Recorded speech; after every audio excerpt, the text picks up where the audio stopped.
All right. This hopefully will be funny, informative, enlightening, or just flat out fun. We're going to look at some different trade ideas that we've come up with. We put it out on Twitter last night because our work is always easier when someone else does it.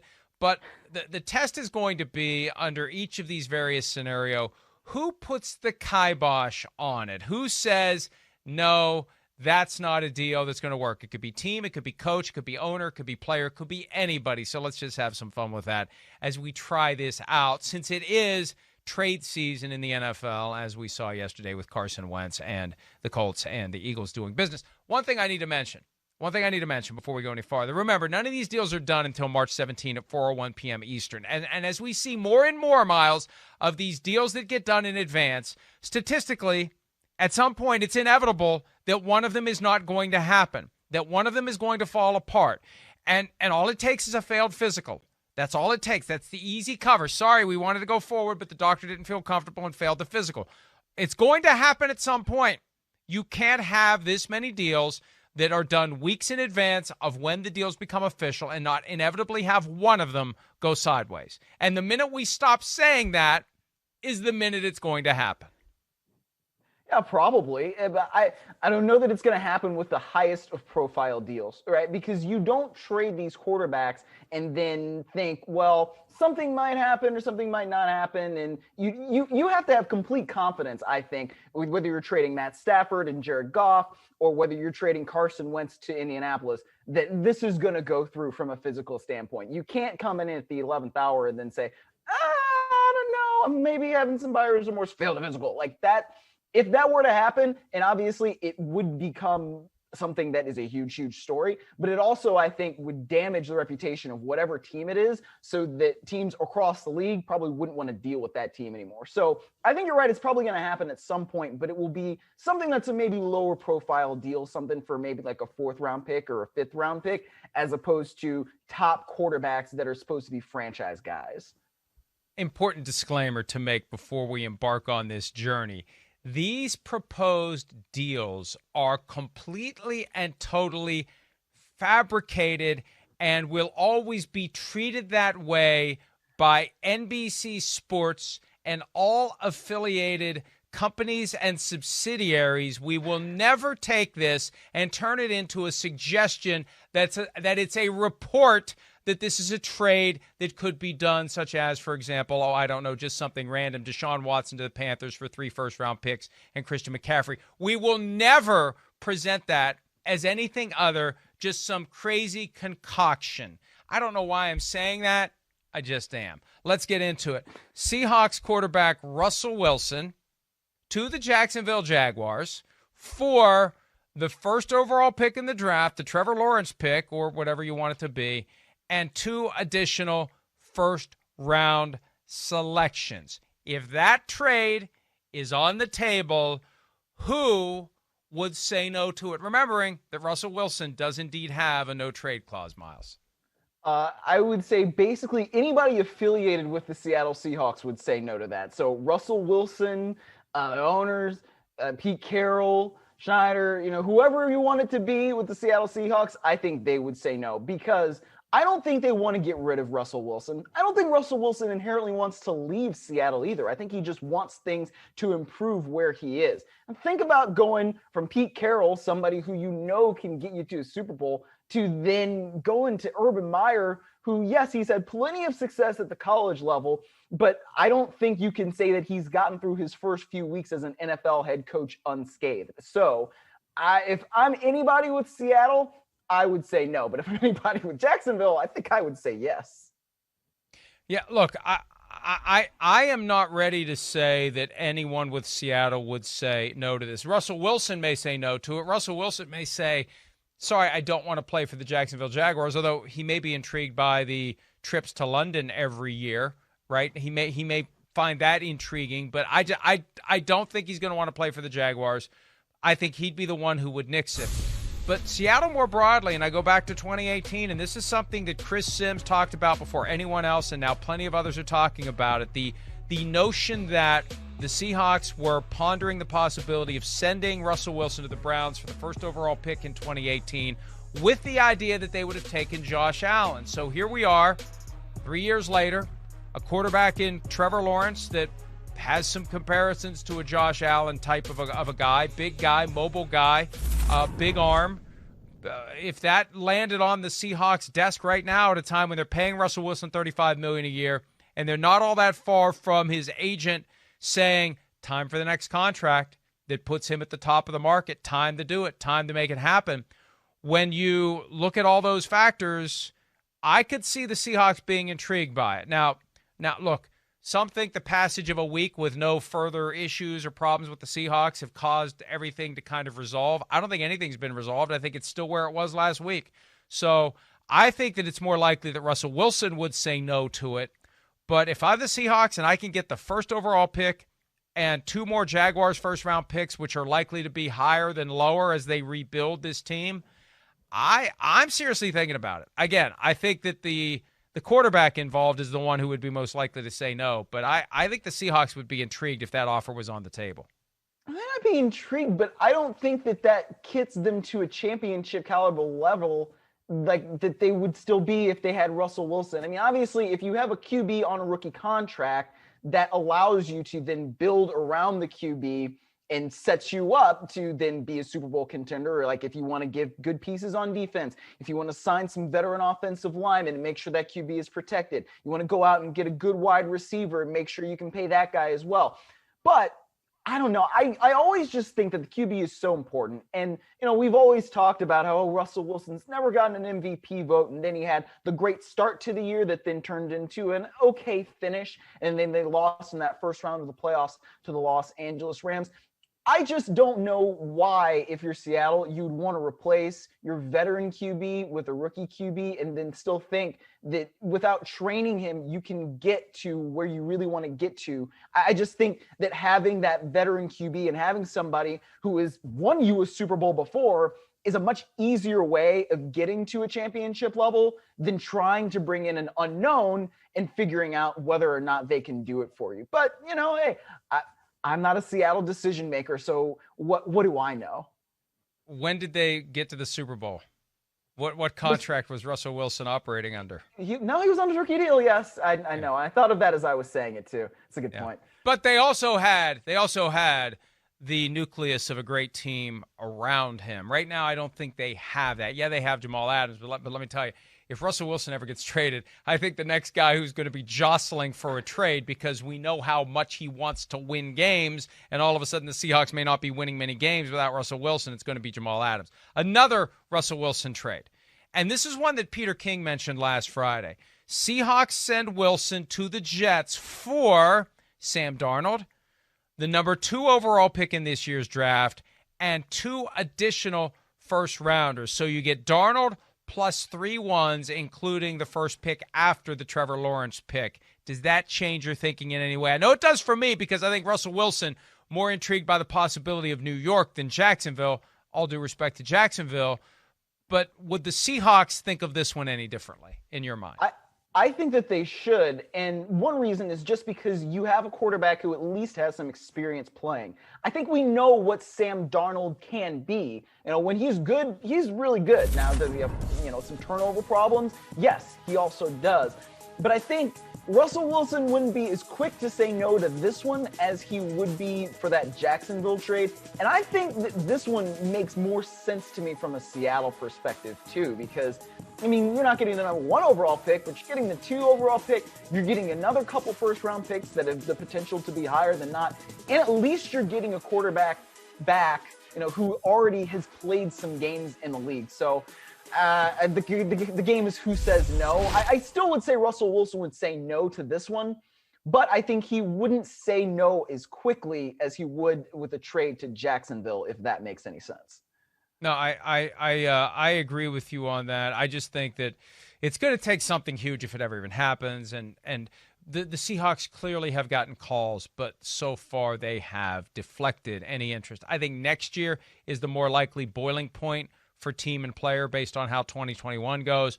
But a couple of intriguing thoughts and possibilities that, who knows? Look, that's the one thing that we've learned about the NFL. You can't rule out anything, so everything is on the table. Here's one, and this is the first one that was on the table for the Texans When word came out that Deshaun Watson wants out, the first team we heard about was the Dolphins. So it became a very simple proposition of Tua being sent from Miami to Houston. Now, as we've structured this possibility, it's Tua plus 3 first-round draft picks, and we know one of the picks that the Dolphins have is the 3rd overall selection from the Texans for the Laramie Tunsil trade.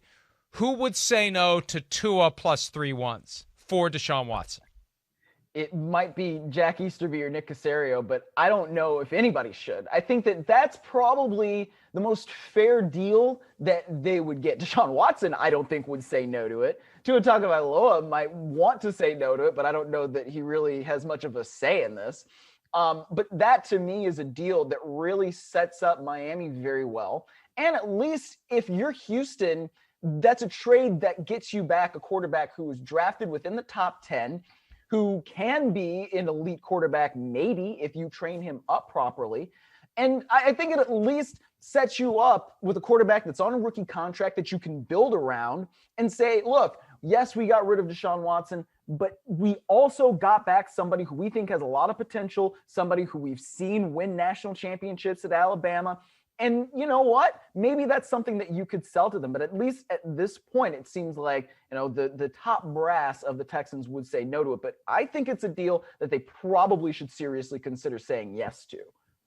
I think that the Dolphins would say no to this deal as constructed. 3 ones and Tua seems like too much. What I would rather do, and I remember suggesting the possibility of Tua going somewhere else and then the compensation for Tua flowing back through to the Texans. But I just feel like Tua and 3 ones is more than what the Dolphins should give up for Deshaun Watson. But then again, you have Deshaun Watson. I mean, that what is a franchise quarterback, not even in his prime yet. He's still early in his career. He's still ascending.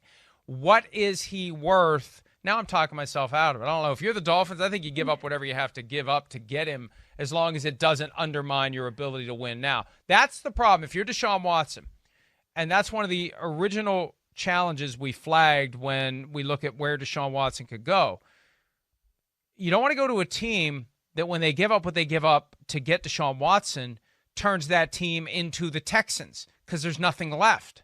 That's the challenge. But I think that the Dolphins could get away with Tua plus 3 ones, especially since one of the ones is the first-round pick that came from Houston. I think they could get away with that given the team they currently have and still be in great position to contend. So maybe reluctantly the Dolphins say yes to Tua plus 3 ones. It just seems a little heavy, but maybe it is worth it when you consider what you're getting in Deshaun Watson. So I've changed my mind. Okay, well, I'm saying do the deal today. Do the deal today. We need content. We need page views for the weekend. Do it today, Dolphins and Texans. I mean, I think we can kind of live off the Carson Wentz trade for at least another day or two. That's true. But That's true. Look, listen, I want to milk the cow completely that we have in the barn. So don't anyone. I'm no more trades. We between Ben Roethlisberger being on thin ice in Pittsburgh and Carson Wentz gone, we've got all we need for the weekend. Save it until Monday. No more 11 p.m. Eastern Saturday night trades, Rams and Lions. Save it till Monday, please. Sorry. Yeah, that's what I'm saying. Look, if the Dolphins have the 3rd pick that, when you mentioned this, they got from the Laramie Tunsil trade, I think that's part of why you can say you give up your first round this year, basically. It's 2 ones. Then you give up Tua because you're getting a franchise quarterback back. And then next year's one, to me, that's not too much of a price to pay for a quarterback who can set you up for maybe the next 10 to 15 years. You already know he's playing at an elite level, Mike. And like you just said, he's somebody that, if he's maybe not even entering his prime yet, he's probably not even in it. So if you can get that kind of quarterback, I might even throw a 4th first-round pick in there just because that gives you that kind of stability. And so what you have to then do is say, all right, we've got to draft and develop from the 2nd to 7th round much better than we might otherwise because we don't have that first-round pick. But if you're a good enough personnel office, I think you can do that. The Rams have shown that they can at least kind of do that. They keep going back to the playoffs, even though they haven't had a first-round pick since Jared Goff, literally in 2016. There's a way to do it and a way to do it well. And like I said, if I'm Miami, I might even say throwing a fourth first rounder in there and Tua, give me Deshaun Watson, and we might be in a good position to contend for years and years and years. C. Mahoney23 on Twitter suggests another Deshaun Watson scenario. Watson to the Broncos for quarterback Drew Lock, linebacker Von Miller, 2 first-round picks, and 2 second-round picks. Who says no to that one, Myles? I think that the Texans probably would say no to that one. And I think that they say no to this one more than they say no to the previous one with Miami, because they're not getting back a quarterback who has as high of a ceiling. I think Tua's ceiling is probably significantly higher than that of Drew Lock. And honestly, they kind of seem like about the same guy. I think that Tua's team down there in Miami is a little bit better than the one that Drew Lock has got up there in Denver. But I think Drew Lock has some traits, but I don't know that he's going to be the type of quarterback that you say, all right, I know that we're getting somebody who's established for Deshaun Watson. And the other thing is, with Von Miller, you don't know how healthy he's going to be, and B, you don't necessarily know exactly what he's going to be in terms of what you have to pay him. They've got to somehow work that out there in Denver. And I think we talked about it yesterday where the agent and the team haven't necessarily had contact yet. But I think if you're Jack Easterby, if you're Nick Caserio, I don't know that that deal intrigues you as much as some of the others that we've been talking about, Mike. Here's why it intrigues me if I'm the Texans. I go back to December 2019. I think I've talked about this a couple of times this week. Drew Lock for the Broncos at a Texans team that would make it to the playoffs. The Broncos were not good at all. The win over the Texans made them 5-8. Drew Lock in a 38-24 victory was phenomenal. Von Miller told reporters after the game of Lock, he's a bleeping rock star. That was the Buzz Lightyear game. I remember talking to you about that now because we established that you were around. You were alive for Buzz Lightyear, which is very, very, at least relieving to me for a little bit. But I think that intrigues the Texans. Now, David Culley, the coach, wasn't there. Nick Caserio, the GM, wasn't there. But Easterby and Cal McNair, the guys who are running the team, were there. They witnessed it. So you have the young guy who's got potential that has not yet been fulfilled. You've got Von Miller who comes in with some sizzle, some pizzazz, although he was injured all last year, and you get multiple picks for it. I kind of like this trade. I kind of like this for everyone. I don't know who says no to it, especially because we've seen the reports and the suggestions that Deshaun Watson is intrigued by the Broncos, and for good reason. They've got a great collection of skill position players. And what have they been searching for since winning Super Bowl 50? The answer at quarterback.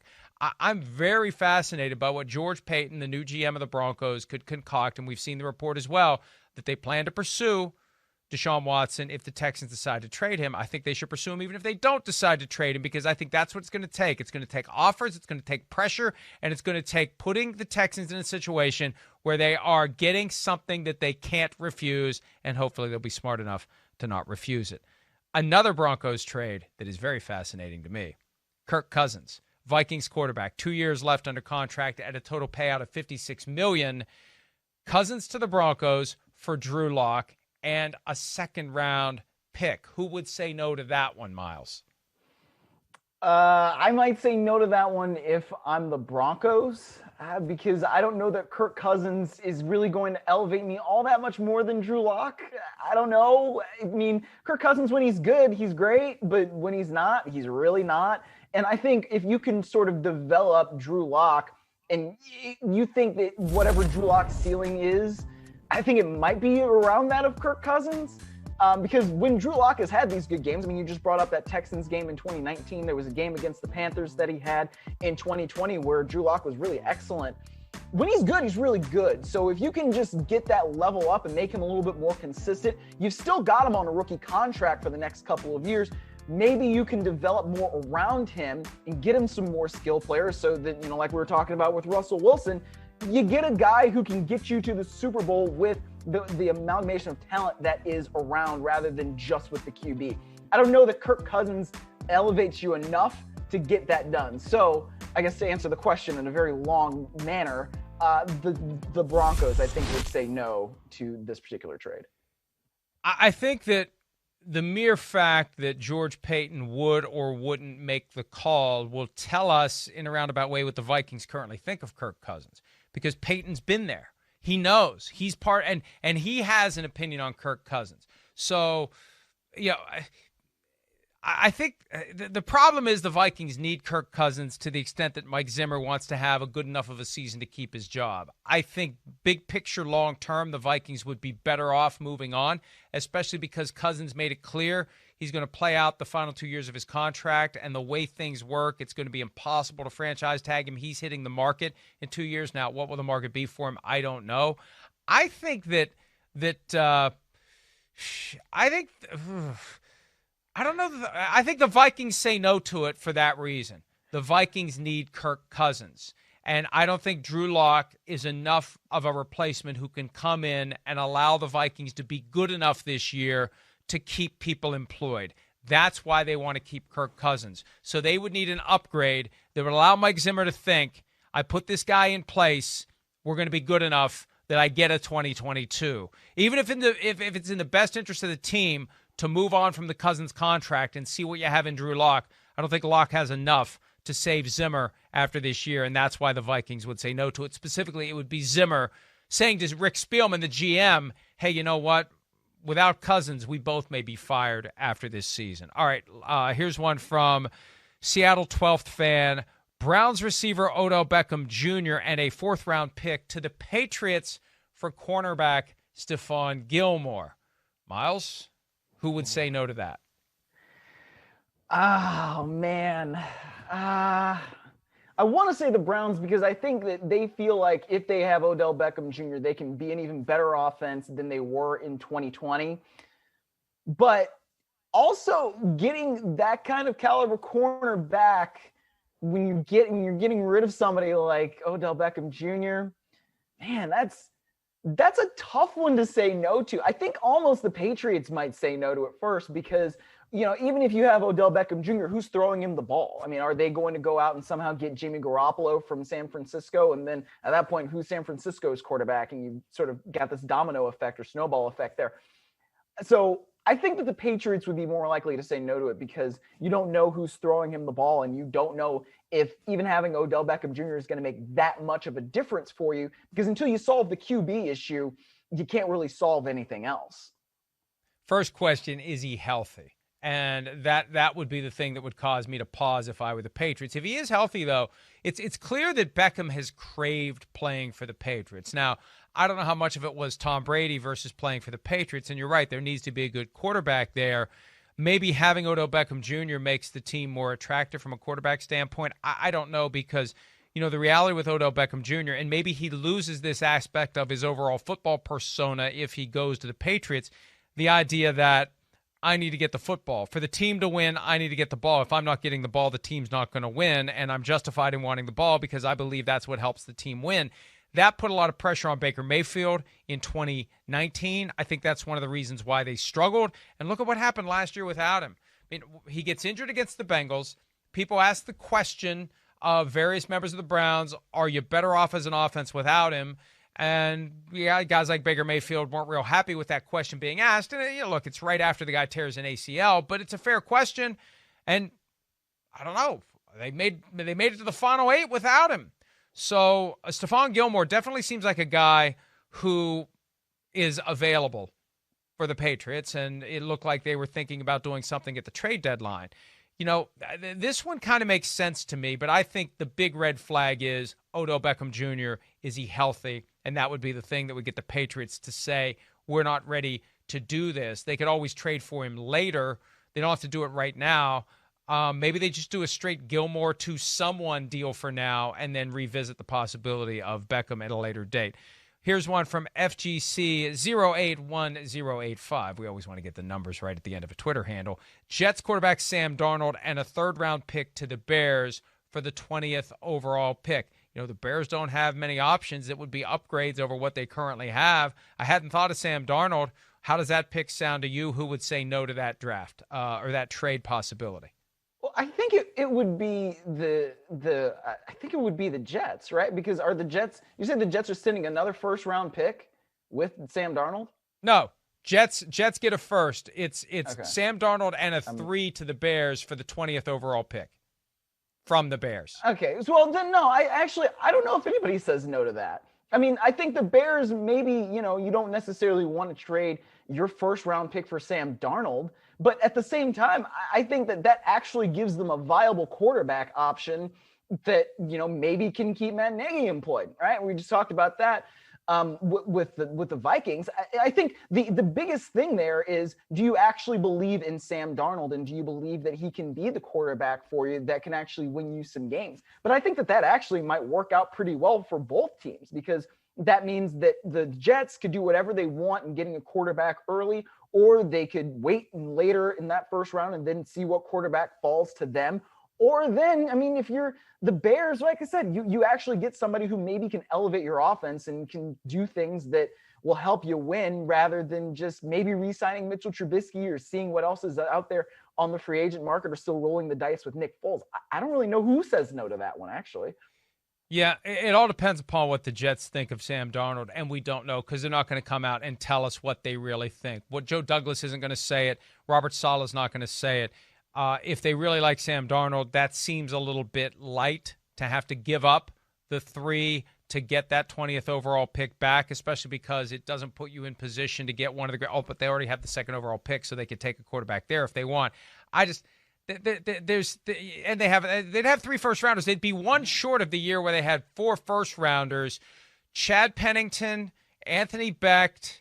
Who were the other 2 that year in 2000? Sean Ellis and John Abraham. So 1 out of 4 ain't bad. Well, 1.5 out of 4. 1.5 out of 4? I don't know. But maybe that's their goal, to get 4 first-round picks in the 21-year anniversary of having 4 first-round picks in the 2000 draft. Here's another one that's related to the Bears. Alex Smith, the Washington quarterback, to Chicago for a 4th-round pick. Miles, who would say no to that? Maybe the Bears, because I don't know that I would even want to give up a 4 for Alex Smith. I might say if it were a 5, then maybe. But I don't know how well Alex Smith is going to be able to play. You don't know how healthy he's going to be able to stay. I mean, he obviously dealt with that calf strain, and that's why he couldn't play in that playoff game with Washington. I don't know that I want to give up even a 4th-round pick for somebody who's had those necessarily health concerns. And I don't want to take anything away from what Alex Smith was able to do, because obviously he was just getting back on the field was terrific for them. But I think that if I'm the Bears, I want more of a long-term solution than just what Alex Smith would be able to do for me. And if I'm getting Alex Smith, I would have to have somebody else basically on the bench getting ready to take over for him. You want Alex Smith to be a bridge. I don't think you want him to be anybody that's going to start more than 8 to 10 games for you, probably tops, if you're the Bears and you make that deal. Here's why I say no to this if I'm the Bears. Alex Smith is due to make $18.75 million this year, non-guaranteed. That's going to hit the cap as of March 17. Washington is not going to pay him that. So you wait for Alex Smith to get cut, and then you go sign him. You don't have to give up anything for him. Alex Smith isn't going to reduce his pay. He knows it's his ticket out to free agency, and tampering, whether it's in Indianapolis or elsewhere, if the Bears are interested in Smith, it'll all be pre-planned, and that's how it would go down. He gets cut, and he signs with the Bears. Now, taking the trade obligation off the table, if you could just get Alex Smith as a free agent, would you want to bring back Mitchell Trubisky if you're the Bears, sign Alex Smith as a free agent, or do a trade for Sam Darnold, which puts them in a better spot, in your opinion, for 2021? Ooh, I would trade for Sam Darnold and then sign Alex Smith in free agency. Can I answer the question that way, and giving 2 options instead of just 1? I'm fine with that. I think that makes sense. And the question then becomes, what kind of a deal could be done to get Sam Darnold to Chicago? But with Matthew Stafford off the table, not that he was ever going to the Bears, with Carson Wentz now off the table, the Bears have to keep looking, and there aren't many great options out there as they try to figure out how to upgrade their quarterback position. Hi, I'm Mike Tirico, and thanks for watching. Make sure to hit subscribe for the latest news and highlights from NBC Sports.